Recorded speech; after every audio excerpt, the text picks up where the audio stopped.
Hello and welcome to the UC Davis Arboretum. We're here at one of the brand new weirs in the Arboretum.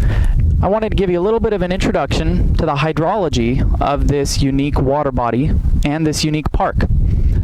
First, it's a little windy today, so I hope there's not too much static with the microphone. The UC Davis Arboretum is one of the largest public parks in the United States, and it's free and open to everyone. That's a very rare thing for a park of this size. The Arboretum is about 100 acres. A little bit of history. The UC Davis Arboretum used to be the North Fork of Poudre Creek. This is where water would come down from Monticello Valley as far away as Mount St. Helena in Napa County and Sonoma County area. Water would flow from there all the way down through North Fork Poudre Creek to the Poudre Creek sinks, which are a little bit west of the Sacramento River. Back in 1940, the North Fork of Poudre Creek was dammed. We're going to go visit that later on in class today. But that's a little bit of history. Now it's been turned into, like I said, a large public park and essentially a big detention basin for UC Davis drain shed. During rain events here in California, in our mild winters we get a lot of rain, and in the summers we get almost no rain. There are many summers where we go all summer with no rain. But during the winters we get a lot of rain, and that water flows off of campus, which is a lot of hardscape and even some of our softscape, even our areas where we have a lot of lawn or park area. That water flows off during our large rain events, and we need somewhere to put that. It goes into a detention basin. Detention simply means holding it temporarily. Retention would mean holding it permanently. So it's not a retention basin, it's a detention basin. The water doesn't just go there and sit there and stay there. Here in the Arboretum, it actually moves. And not only does it move within the waterway itself from east to west. East is behind me, west is here in front of me. The water's flowing that direction through this weir. It also, when it gets to the west end, is pumped down to the South Fork of Poudre Creek. We're going to go visit those pumps later in class, but just so you know, the water flows off of campus during these rain events, collects here, and even during those high rain events, those pumps will kick on in order. If it's only raining a little bit, the water's building up slowly, pump number 1 will be on, little pump. During big rain events, you might have all 4 pumps going. Rain events where we get 1 or 2 inches, 3 inches of rain in an hour, just catastrophic rain events, those pumps will be going like mad. And you'll see that because the water will be coming down through these weirs and almost overtopping each of these weirs. I'll give you a little bit of a purview of the land use densities in this area. So in the UC Davis campus, we have varying land use densities. How dense are the buildings on that landscape, and how dense is that actual, what's the density of hardscape versus softscape? Well, we have low density parks like this where there's very little development. It's mainly softscape, dirt, plants, sidewalks. Then we have medium density, which might be considered central campus. Think Shields Library area, where you have some large lecture halls, big buildings, but there's quite a bit of lawn mixed in and shrubs. Then you get higher density, high to medium density, which is actually a little bit south here, right next to the Arboretum, Solano Park apartments. We're here visited today, by the way, by a variety of ducks. Solano Park could be considered medium to high density development because there's a lot of units right there just in one spot. A lot of buildings in one area compared to that acreage. So when you get high density and medium density areas, there's a lot of hardscape, collects a lot of water. Instead of permeating down into the soil, collects a lot of water, flows here into the Arboretum. Whereas in a softscape area, low density, you'd have more water permeating into the soil and it wouldn't run off the landscape. This is referenced in Professor Greco's lecture. So I would reference the lecture slides if you need a little bit of clarification on how land use density affects how flows come off the landscape.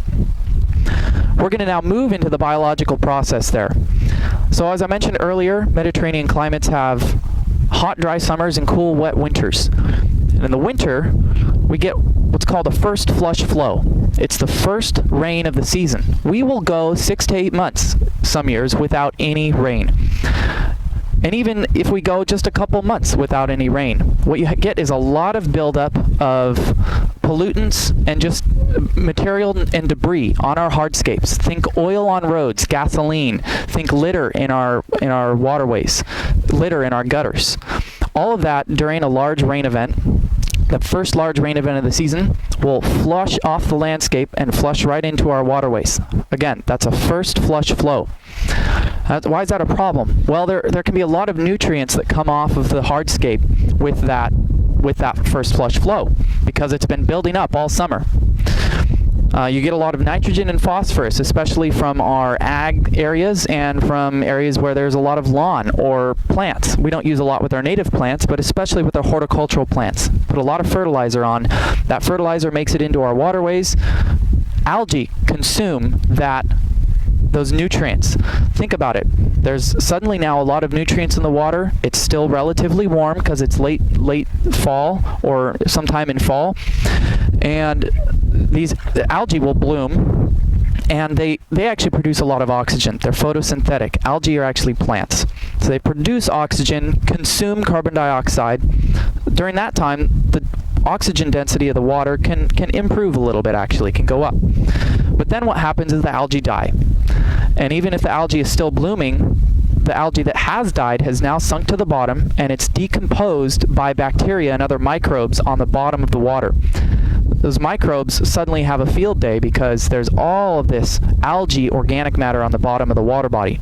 They consume that, and they, during that process, consume oxygen and produce carbon dioxide, and suddenly the water becomes very anoxic. It lacks oxygen, especially at the lower depths. This is a problem even in our biggest oceans, where we get large toxic algae blooms because we have a lot of nutrients suddenly in one area.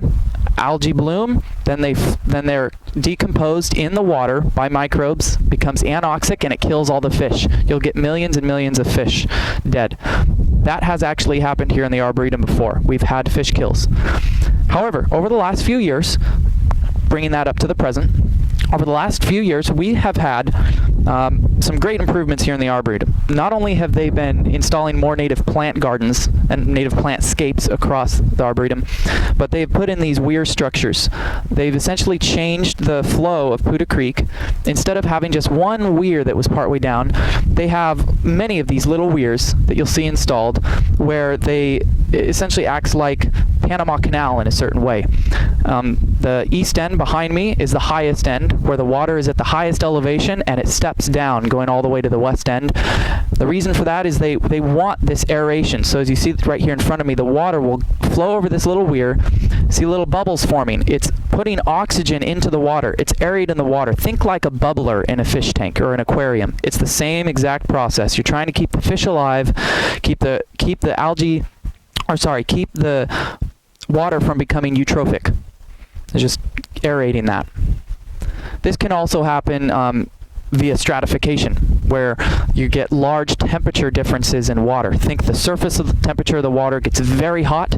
It's not going to cycle through with the water underneath. Even the wind blowing across the top of the water isn't able to circulate the bottom of the water up with the top and keep that water oxygenated. So the top of the water is slightly oxygenated, but it's very hot. The bottom becomes anoxic because it's not making it to the surface. I think that wraps up our talk here in the hydrology portion. We're going to move on and show you the water gauge that is right here underneath the bridge. We're here underneath the A Street Bridge. Behind me in the distance is that little weir that we were just standing at. I'm going to show you the water gauge here in just a second. So one of your questions is the creek flowing, is this waterway a flowing creek or a lake? Well, it's kind of both. In a certain sense, it's a creek because it flows from one end to the other through these little weirs, and it actually does move. In the other sense, it doesn't really go anywhere. All it is just, kind of a big puddle with some steps in it. So in that sense, it's a lake. So for that question, I think a reasonable answer would be that it's both. So what we have here is a little water gauge. I'll show you here. You can zoom in, and this water gauge shows you what elevation the water is right here above mean sea level. So this is right there, about 37 and 4/10. It looks to me 37 and 4/10 feet above sea level. That's what that means.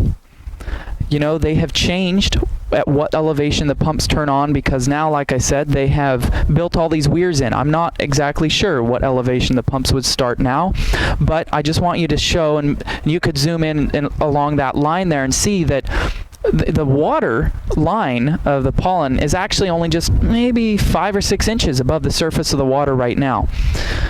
The pumps could actually turn on when it gets up to there, but that's to be determined. I wanted to show you the connection between the hydrology of King Law School and the Arboretum. So there is the law school building in front of us.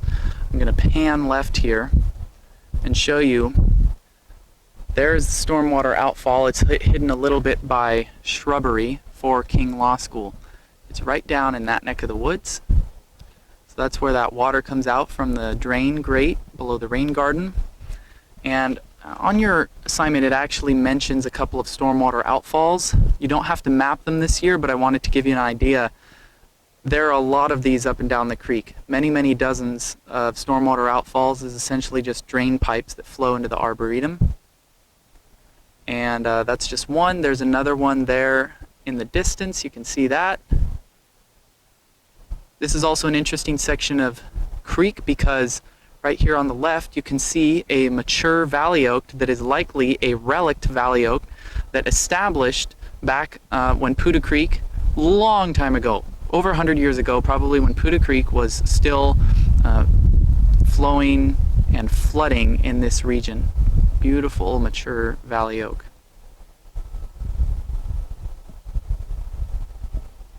So here we are at the west end of the UC Davis Arboretum. This is the far end right next to the equestrian center up here behind me. This is the large weir through which the water goes down into the pump forebay. So right here we have a water gauge, which you can zoom into a little bit. And notice that the elevation is quite a bit lower than it was up there at A Street Bridge. Right here, you can't see it because of the debris, but I can see it. It's 36 and 1/10. So the water level is lower here. So think about that. It's higher there. It's lower here. The water steps down through those weirs to aerate, like we were talking earlier. It flows through this weir. This weir catches all of the debris so that not too much debris is in the forebay area. This weir has this large grate in front of it. And we're now going to go on over there and look at the pumps next. Okay, so hydrologically, I wanted to show you what this looks like. This, again, is the far west end of the Arboretum. And the weir I was just standing on is right here below me. And it's earthen. So there's a pipe under there. It goes underneath the road.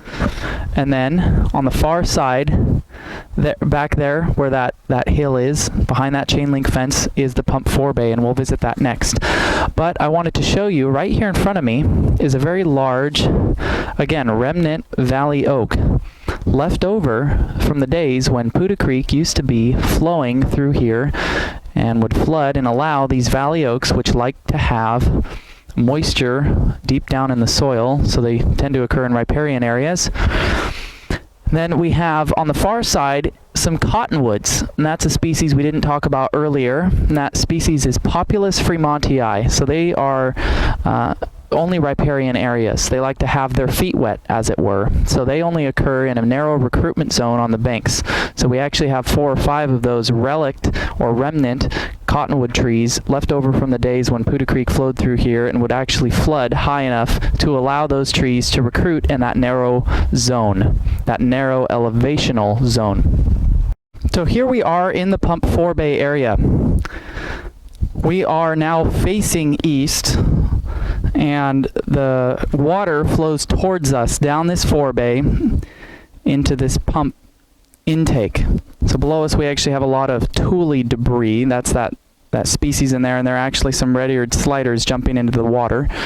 And The pump intake is in this grate below us, so it catches all of this debris.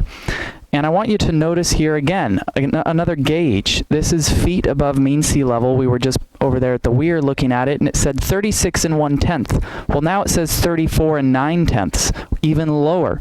So the water drops down that much between these 2 points. Drops down 12/10 inches, 12/10 feet. So 1.2 feet between on the other side of the weir and here.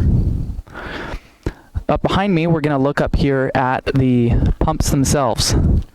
These are the pumps that move the water from here southward to flowing Poudre Creek, the South Fork.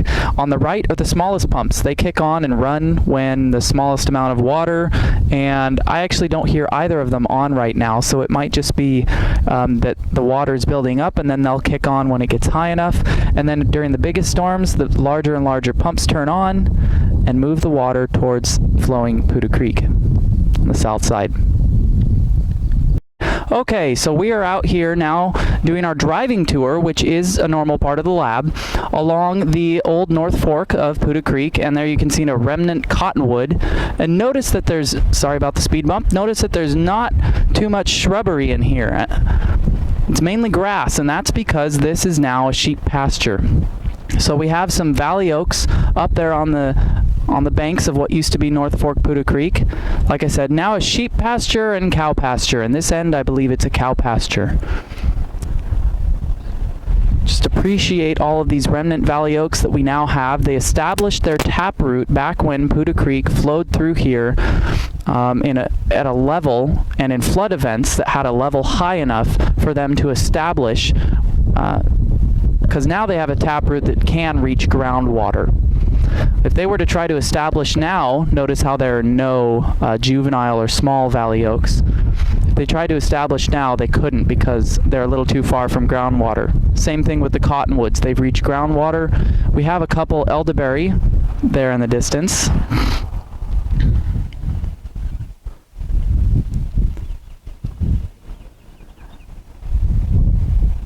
So now we are crossing the North Fork Channel, and I'm on the right side of the vehicle. We're looking out the right side of the window, and we've got more vegetation in this part of the channel, and that's because they don't graze over here on this side. So we see some juvenile black walnut, juvenile valley oak. We do have, unfortunately, some ailanthus, that Chinese tree of heaven, but I see some large mature box elder in there. Notice how much more vegetated this side of the creek is. We're up here actually on the upland, up here on the stream bank, so we can't see too much in the channel itself now. And we're about to pass a couple remnant, there's one of them, very mature valley oaks. Again, they established a long time ago. Here's a big one. And there's the creek channel in the distance there, right here next to us now. And they've actually started putting water back in this part of the channel to create some habitat for species. They're not trying to restore it to an actual channel anymore, but they are trying to just create and restore some habitat that might have been there before. A lot of black walnut here in this section. So we are now traveling the same direction that the water flows in the Arboretum, from east to west. Now, historically, Poudre Creek would flow in the North Fork Channel the other direction. Remember, it would flow from west to east, from the Coast Range near Napa to the Sacramento River in the center of the Central Valley. So now, in the Arboretum, water flows the opposite direction.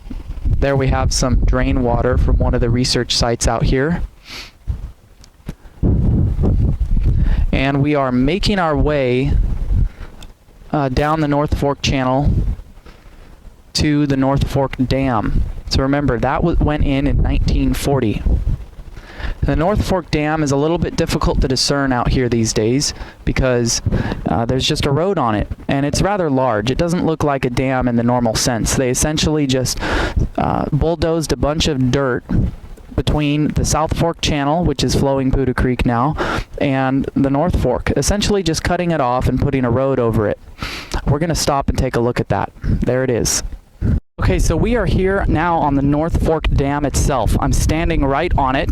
It's about 200 feet wide from end to end, and it's really indiscernible unless you really know what to look for between just the normal road itself, because it's a straight road right here, and going out towards the rose fields and the vineyards on campus.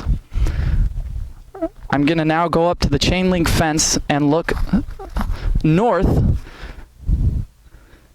through towards the North Fork of Poudre Creek, so the water used to flow in that direction from us out towards through that landscape. And there's actually a little dam on that side to create a small pond here.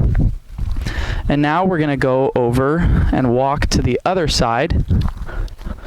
And I'm going to show you just how wide this dam is. It is about 100 feet wide here on the top, and I'm walking through a bunch of wild oats here, which is a naturalized species in California, surrounded by plantings of valley oak. That's Quercus lobata. So now we're here on the other side, and I'm going to walk on down there in a second and show you the flowing portion of Poudre Creek. We can actually see it through the trees there. I'll zoom in and show you. There is the flowing water of Poudre Creek. We are down here now, South Fork Poudre Creek. This is on the bottom of the dam between the North Fork and the South Fork. I just came from right up there. Elevationally, it's about 15 feet above where I'm standing, maybe 20 feet above where I'm standing. And the water never reaches above about 10 feet above my foot elevation right here. So we are in the floodplain. This is what the riparian forest looks like down here. I'm not going to spend too much time because you'll see it in Lab 6. For now, we're going to walk up through here into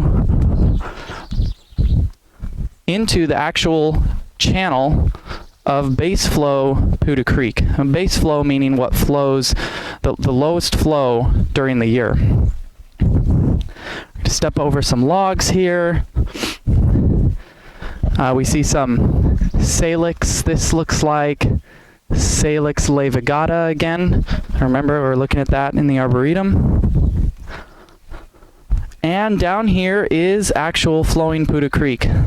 I'll keep it here still for a moment so you can get a picture of what that water looks like, about how fast it's moving. On the surface, it looks like it's moving about 1/4 of a meter per second.